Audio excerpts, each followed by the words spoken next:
A lot of us have car insurance, but sometimes that's just not enough to prove your case. That's where a dash cam comes in handy, gives you the solid evidence you need when an accident is not your fault.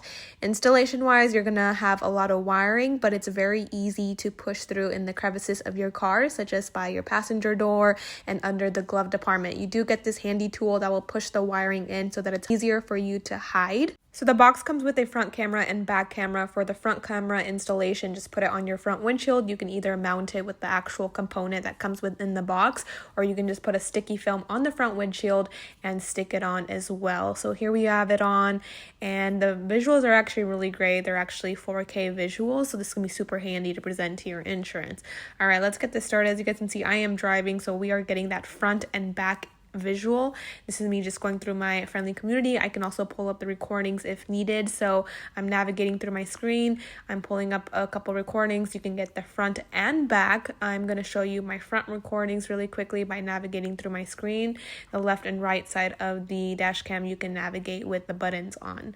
So this is just me driving through my community, and this is my front visual. It's very clear. I might not be able to tell on the actual video itself. Very clear, and I'm able to see, everything in sight. If you need back cam footage, let's navigate through the screen again. Just go use the arrows, press the OK button, and you're good to go.